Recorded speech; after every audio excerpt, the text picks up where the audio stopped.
You are tired of average. You want more out of life. You know you're capable of something greater. This show will help you become resilient in your home, at work, and in your community. Welcome to the Resilient Humans Podcast with your host, Kevin Wood. Welcome back to the Resilient Humans Podcast. And I have a great guest today. We actually have a mutual friend who just had a remarkable experience summiting Mount Kilimanjaro, Adam Fatt. So if you haven't listened to that episode, please do. And I'll actually be having him back on the show as a recap to talk about how that experience was. Today's guest is Miranda Ortiz, and she also, similar to Adam, has a medical condition called pulmonary fibrosis, which is it's a condition that's not well known to many people. And so Miranda's here today to help us discover what it's all about, her story about how she's living with it, and what her future plans are. So Miranda, welcome to the show. Hi, thank you for having me here today. It's awesome to have you here. So tell us a little bit about yourself. So I hear this is just news from Adam, but you were one of the youngest diagnosed with pulmonary fibrosis. Yeah, so apparently I am probably one of the youngest people that I've come across with pulmonary fibrosis. I was diagnosed when I was 12 years old, and I don't think I've ever met or come across anyone else younger than me. I've joined a bunch of Facebook groups trying to figure out if there's someone out there around my same age, and it's been pretty hard trying to find younger people with it. But yeah, 12 years old. Can you tell us a little bit about that condition? What is it exactly for our listeners that don't know? So pulmonary fibrosis is a lung disease that pretty much is progressive. It has no cure. And it's scarring in the lungs. So essentially your lungs become very stiff and they don't expand once that scarring starts, taking over your lungs, and it's harder to breathe. It's a restrictive type of illness. So I have very restrictive, I would say, airflow. Right now I'm on oxygen, and it's been pretty hard being able to live my daily life with PF now. It's pretty aggressive right now. But overall there's a life expectancy actually that is very, I would say, outdated, because there's people that have been living with it a little longer than that. The life expectancy is 3 to 5 years, and it's been like that for a very long time, actually. But I actually will be turning 16 years in February next month with living with PF. Wow. So you're kind Yeah, of a medical marvel. kind of, yeah, I would say. You you and Adam are two peas in a pod. Like he's doing Right. all these crazy things with it. Yeah. Same thing. And not only that, you've also kind of beat the odds when it came to bearing a child. Yeah, no, yeah. Oh my gosh. She is like, oh, my story with my daughter. I wish I would have shared it whenever it was happening. My doctors, they were so impressed with the way I carried my pregnancy from the beginning to the very end. I don't know if you've ever seen Grey's Anatomy, but you know how whenever all the doctors go inside the room and there's like 15 to 20 doctors in there meeting that miraculous patient. I Oh have yeah, yeah. I had that episode whenever I had my daughter at the hospital.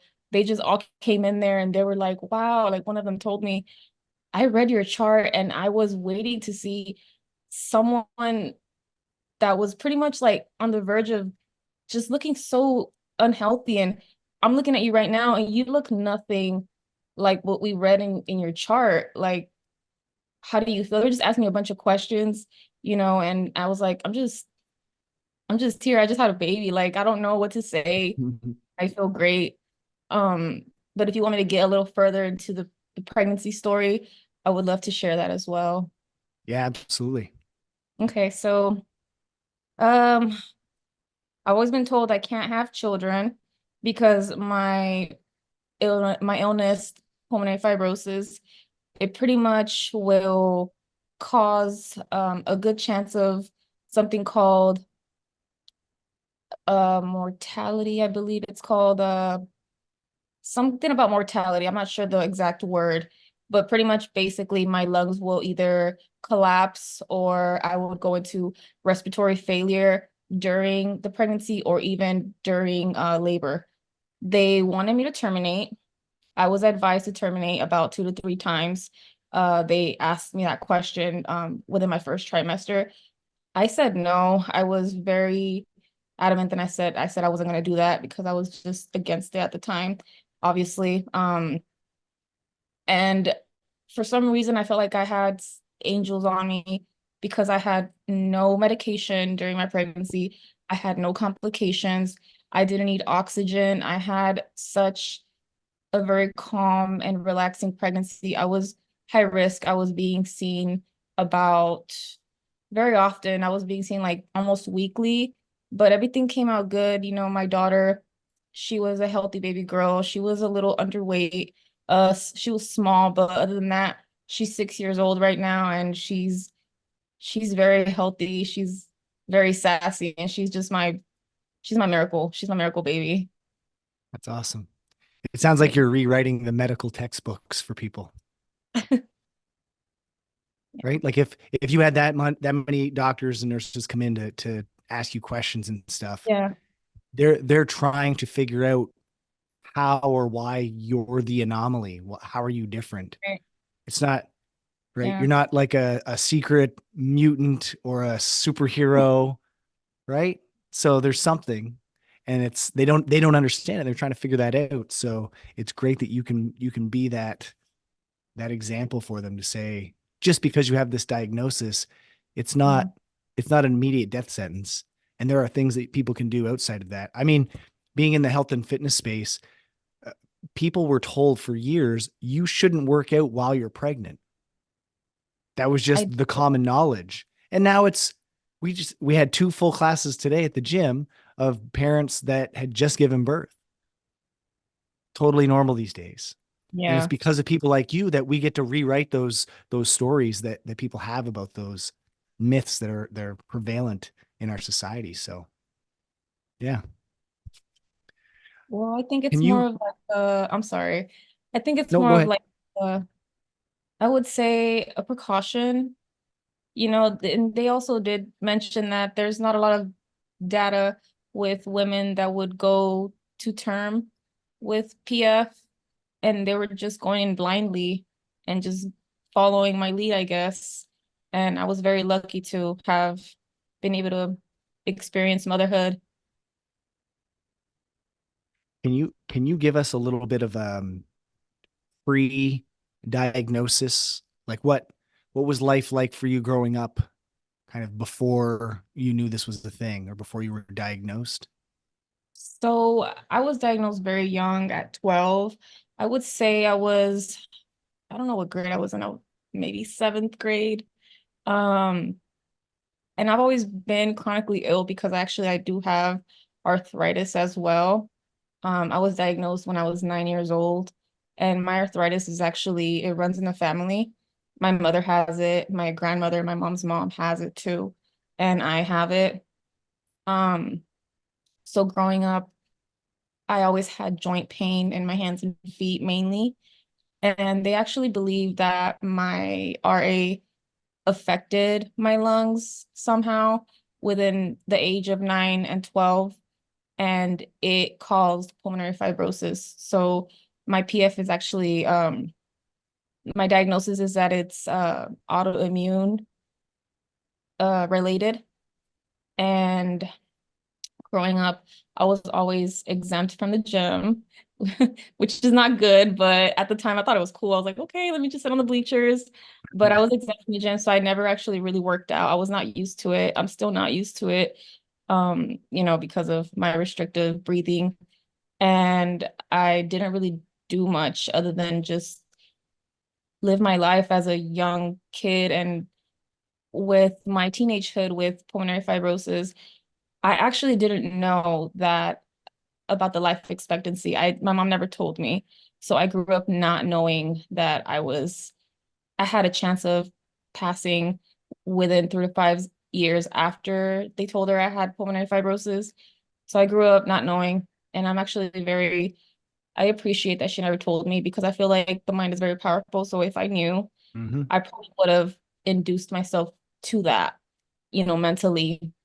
I don't know what I would have done at the time if I knew that I was gonna just die within 3 to 5. As a teenager, it's very difficult to hear that kind of thing. So I think that has a lot to do with the fact that I grew up living normally, other than just having a restrictive breathing. And my memory just breathing very like restrictive has always been in my life. I felt like I don't remember the last time I actually know how it feels to breathe normally, if we're being, honest right now.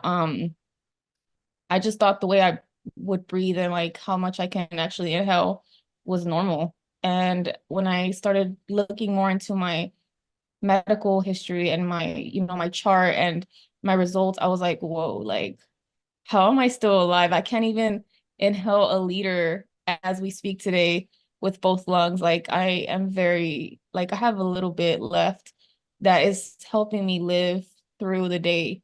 So, growing up, it was just I was normal. It was normal. I had the same experience as most teenagers do. But as I grew into adulthood and after I had my daughter, that's when everything started going downhill. What I know lung capacity is based on a percentage. Do you know what your percentage of your lung capacity is currently? Right now, I actually did my PFTs, which are pulmonary function tests that I usually do with people with lung disease. I was told recently that I'm at 20%.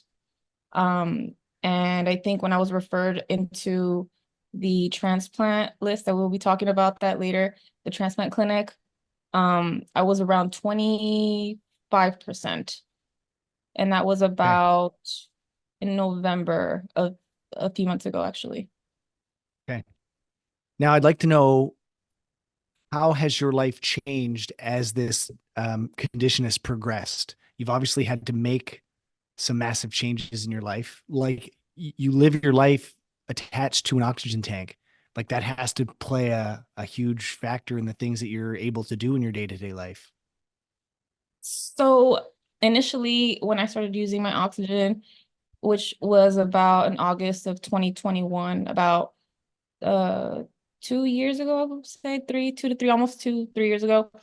It was a little small box that was electric. And when I knew that my illness was going downhill, I was like, you know what? I'm gonna travel.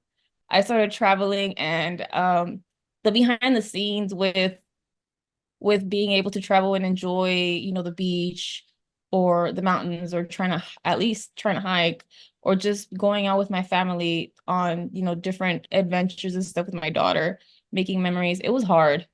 It was hard, the behind the scenes. And I've shared a few pictures and stuff on my social media when I was traveling.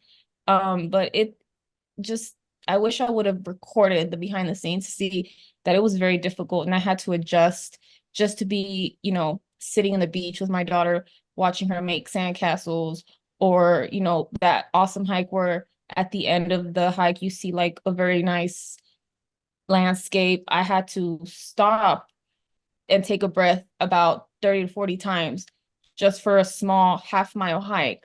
Like things like that. I had to pretty much learn my limits. I would always push myself and check my heart rate. It was going 160, 165. And I was like, nope, I'm still going, I'm still going. And once I started feeling a little dizzy, I was like, you know what? I need to slow down. I need to know that my limits are like being reached and I'm like putting myself at risk. Let me just slow down and let me just live as much as I can.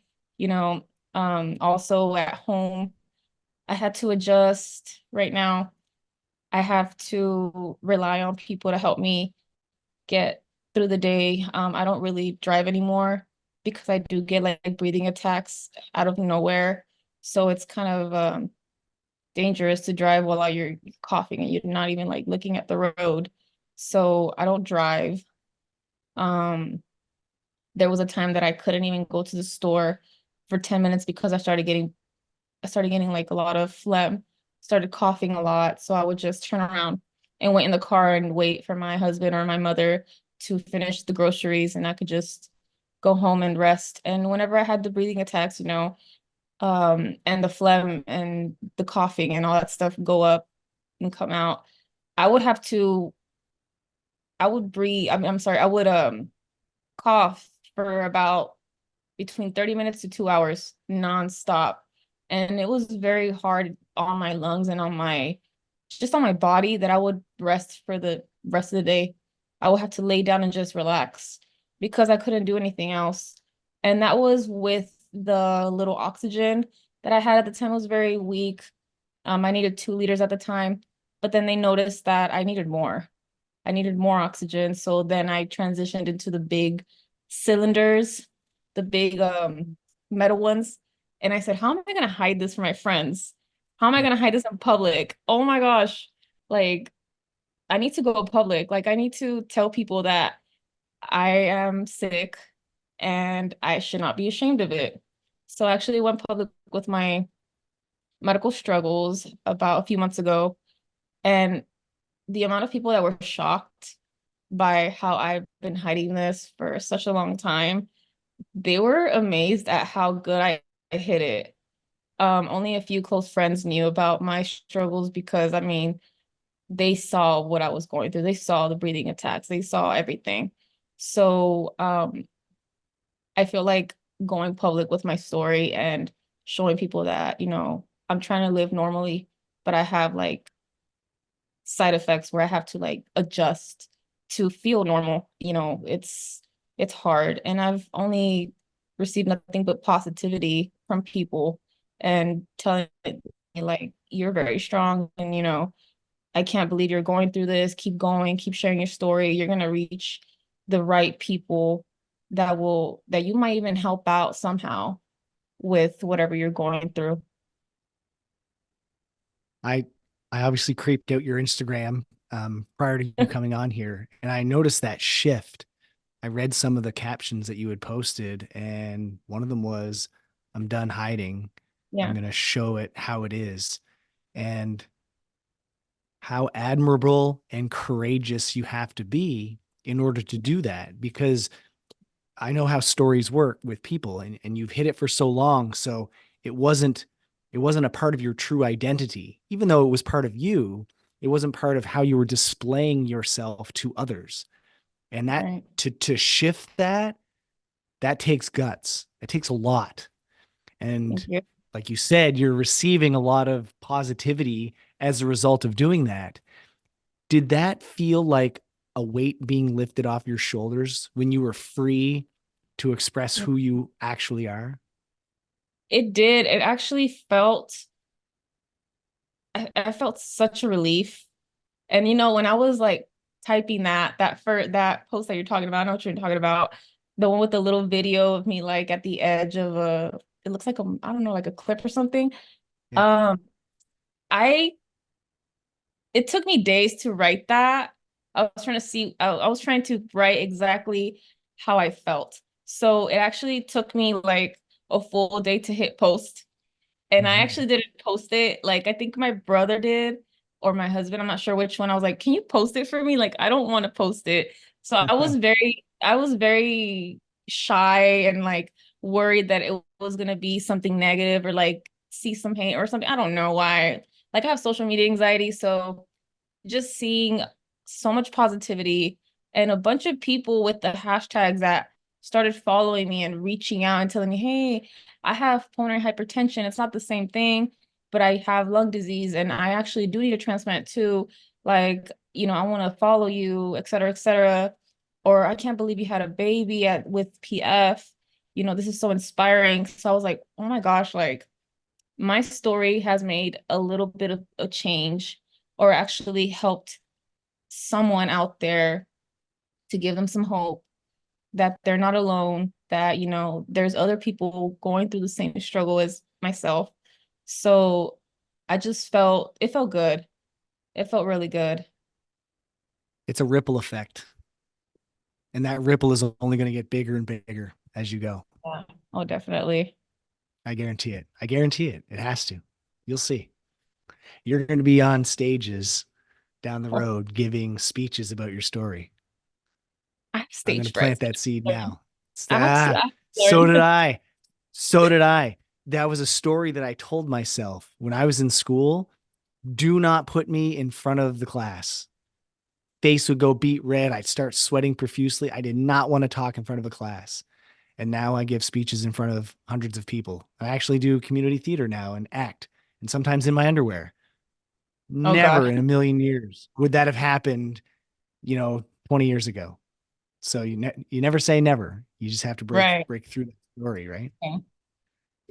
So looking ahead, you kind of led up to this a little bit earlier, but you are on the list for a transplant. Tell us a little bit about that process and what that's like. So I'm not on the list yet. I actually received a call prior to us meeting right now. And I haven't posted or said anything because I had no time to update my, my friends and people that have been supporting me with this. But I've actually been deferred, which is pretty much, like they paused my case because there's a few bumps on my case that they have to adjust, with my other illness that I do have as well.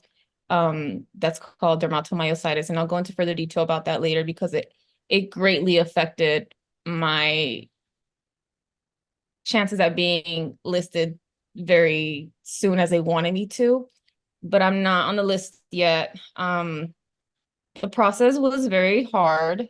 I'd say they put me through a bunch of testings within a 5-day frame. I had to stay at the hospital for 5 days. Um, a bunch of blood work. I'm talking about like 30 to 40 vials of blood.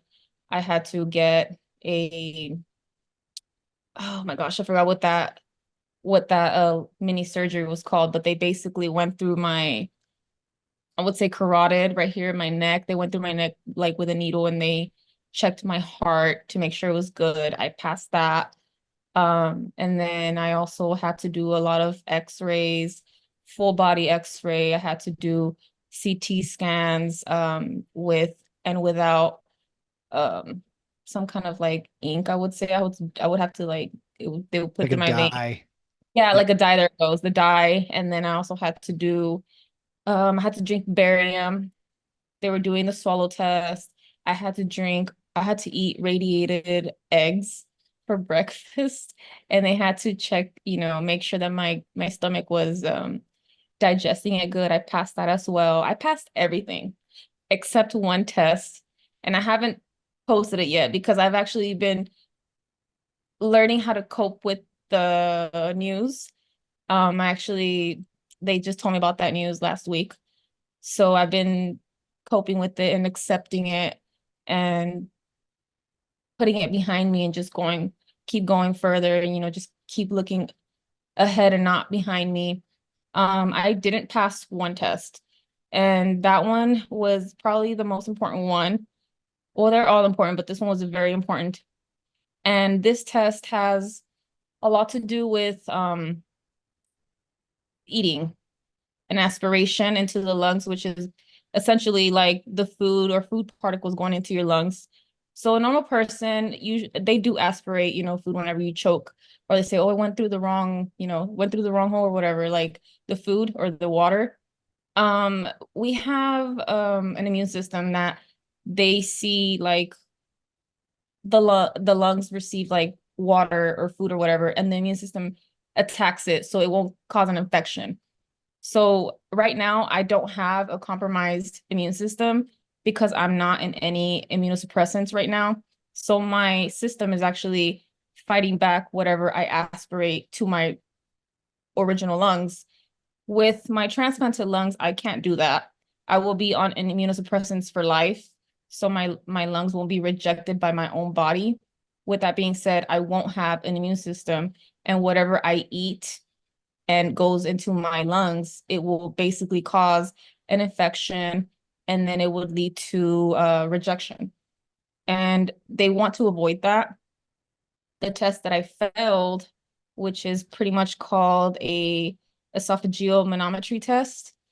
It showed that my esophagus had little to no muscle anymore. And I asked them, why don't I have a muscle, or like, so my food can go down my stomach correctly.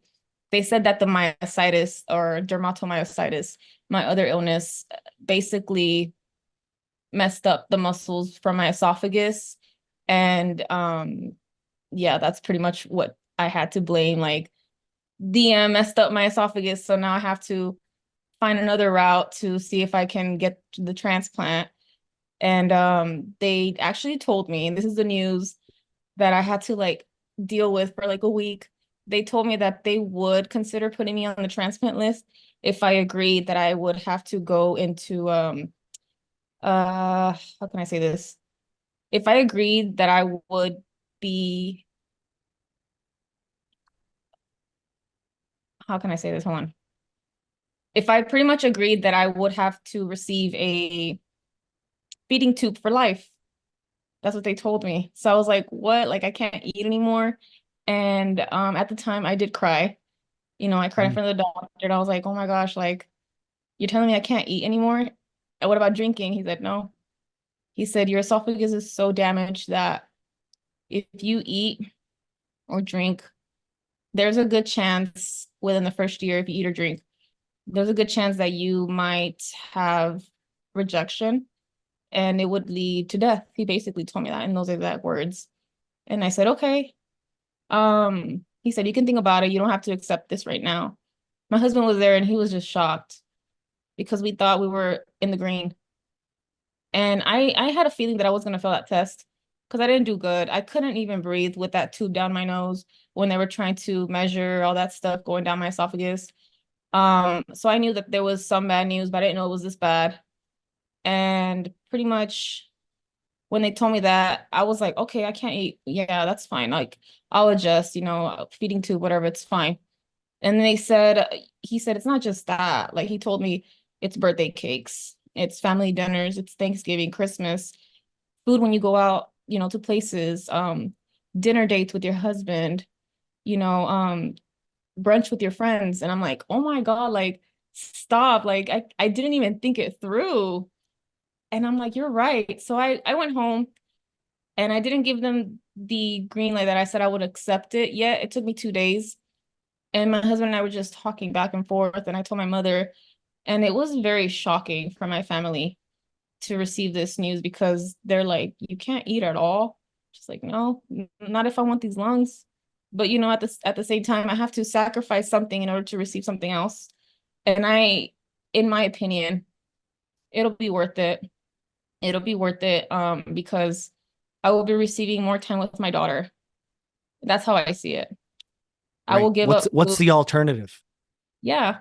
I will be giving up Right. food in order for me to be here to watch my daughter grow. And I think it's worth it as a mother. I think it's worth it. People might think I'm crazy, or like, because I did post it on some Facebook group that I'm in with transplant.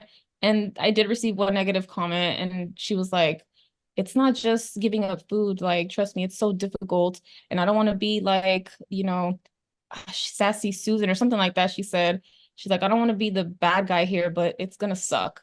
And everyone else was more positive. And I was like, you're the first negative person, but I don't care what you say. Like, I know it'll be worth it. And I did want to respond and say, if it gives me more time with my daughter, food is not worth it.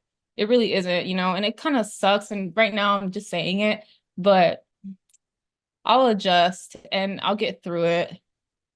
So yeah, pretty Can I much, can I take you through a little bit of a thought exercise with this? okay. There's there's two worlds that we live in. One is reality, and the other is our expectation. And so when you were given that news, you had the expectation that life would go on, you get to eat all the birthday cakes and celebrate and go all out. But reality is saying the other thing. The reality is saying you can't do that. And when those two worlds don't match up, that's when those internal emotions and conflict come up. Like it sucks. It hurts. Yeah. But eventually, your expectations are going to match your reality, and it won't suck as bad. It will get better. We Yeah. all get used to it, right? Hmm. It's like people that do ice baths. Does it suck at first? Yep. Does every cell in your body tell you to get out? Yep. But eventually you get used to it. And then you start Yeah. looking forward to it. And then you start to appreciate the times when you're not in water that's freezing. And so everything will shift. But it's at that moment in time where that reality and expectations are really far apart that everything just sucks at that point. But it will get better. It Yeah, does. definitely. And we've seen it time and time again using various examples from all over the world. So Yeah, no, yeah, for sure. And I think a big part of it also has to do with staying positive, even though it's hard. It's hard, it's tough. It's tough being 28 years old and having these medical issues thrown at you at such a young age. I'm used to it. Like you said, reality and expectation. I'm used to it.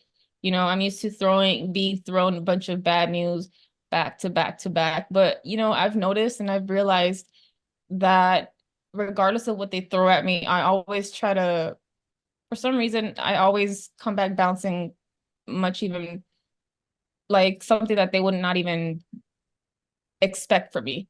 Like I already defeated the odds with living with PF for more than what they said I would and that I would live. And then also I pretty much had a daughter when they said I couldn't. And now they're saying that, I can't eat. And I'm not saying I might not, but they did say that there's a 10% chance that I might be able to eat it when I you've do. broken all the other records. Why not this one? Right.